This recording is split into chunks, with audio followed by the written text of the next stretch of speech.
By the end of this video, you will be able to scrape any website on the internet you want using just Claude Code and a single API key. No Selenium, no Puppeteer, no proxy management, and no broken scrapers at 2 AM. You type what you want in plain English, Claude Code builds the scraper, and HasData handles everything that usually breaks. In this video, I will show you the full setup, which takes about 90 seconds, and then I will scrape 5 different websites live: Google Maps businesses, job listings, and real estate prices. 2 things you need to get started: a HasData API key and Claude Code running on your machine. If you haven't used Claude Code till now, you can go to this link and just follow the process. It takes about 5 minutes to install. Then you sign up with a free account on HasData. Then you go to the dashboard, click on API keys, and grab your free API key. Once you have your API key, copy it in the .env file inside your project. In this case, I use Visual Studio Code, but you can use something else. And you type HasData API key equals the API key that you just used. Then when you have Claude installed, in Visual Studio Code, there is an extension called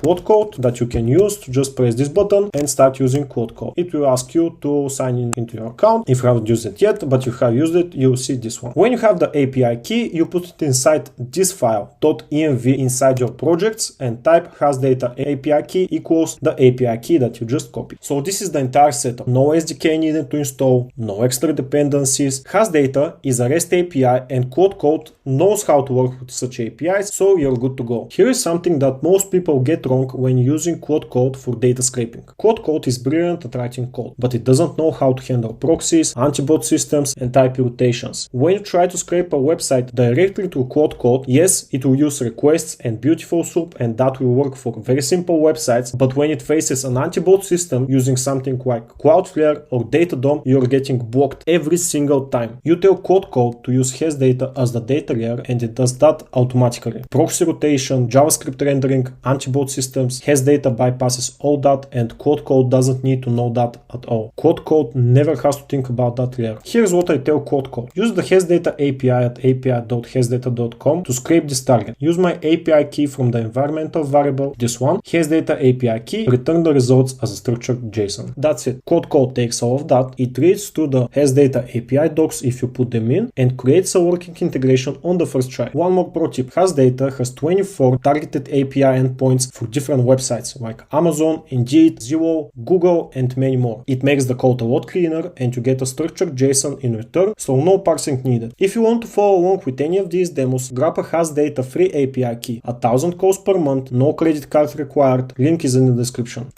Okay, so let's actually do this live. The first demo is Google Maps. I'm going to prompt Claude Code to get 25 coffee shops in Austin, Texas. And I'm going to type use HasData Google Maps API to pull 25 coffee shops in Austin, Texas. Return the name, address, phone number, rating, and review count each result. Use my API key from the environmental variable. Yes, this one. Save the results as a CSV file called Austin Coffee Shops.csv, and we send it. Okay, it starts working. It reads to the HasData API documentation, so as we talked about. It calls the Google Maps API to search for coffee shops in Austin, Texas. This is the request that we sent, and we extract the relevant fields for 25 results. The API returned 20 results instead of 25, and the review counts field wasn't populated. Let me check if there's a different field name for reviews, and also let me grab 5 more with a pagination offset and also filter out the non-Austin results. Okay, come here, paste it in the first, and then we can say data, split text to columns, and now we have the full table with the name of the coffee shop, address, phone, rating, and review count. Over here, 2, 3, don't have a phone number, that's normal, so we're all good to go.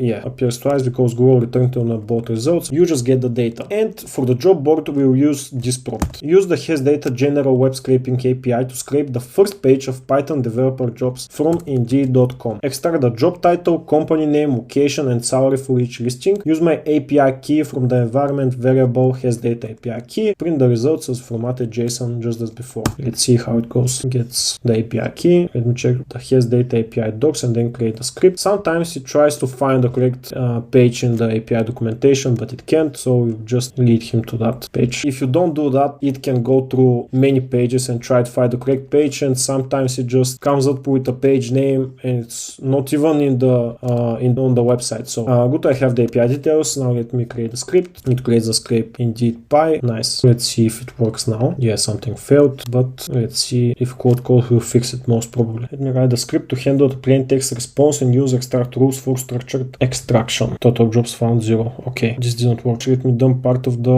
raw content to see the actual structure and the requests run by the Python scripts. It found 16 Python developer jobs from Indeed with titles, company names, location, and salaries. Okay, awesome. And now we move to Zillow to get some real estate listings. We'll use this prompt. Use the HasData Google Search API to find Zillow listings for homes for sale in Austin, Texas. Extract the property address, price, number of bedrooms, and square footage where available. Use my API key, same as before. Send. Okay, now let me check the HasData Google Search API docs to get the correct endpoint and parameters. I don't want to use the web scraping API now. Home details, Austin, Texas for sale. Nice, now it works. The individual Zillow listings with addresses, prices, bedrooms, and square footage extracted from the Google search results. Yes, exactly. Instead of category pages, because we don't need that. Here's a quick summary of the results. 10 listings, 9 of 10 have prices, 10 of 10 have bedroom counts, square footage. Only one listing is missing a price. The script is at searchzillow.py, so we can use it again in the future. Here's what I want you to take from all of this. Claude Code can scrape anything on the internet using just plain English, and HasData makes sure that all of these requests actually succeed. This combination is so powerful for anyone that wants to build data pipelines, marketing research, or just wants to pull data from the internet without needing a full engineering project. Just think about what you can do with all of this. You can monitor competitor pricing across 50 e-commerce sites, build a real-time job market dashboard for your niche, feed fresh web data into a RAG pipeline for your own AI app, pull every local business in a zip code for lead gen, track SEO rankings across thousands of keywords, and aggregate reviews from multiple platform sentiment analysis. The reason this works so well at scale is because of HasData's proxy infrastructure. They rotate between multiple networks per target, not just one network as most providers. That means when one network's IP gets fucked, HasData just moves to another one automatically. And this way, your scraper won't just fail at 2 a.m. And one more thing, they have success-based billing. That means that you only pay for the requests that actually succeed and you don't pay for the ones that fail. I will link all the HasData documentation and endpoints that you need to just copy inside Claude Code and start building today. If this video helped you build something, consider subscribing, and new scraping builds and tutorials coming every week.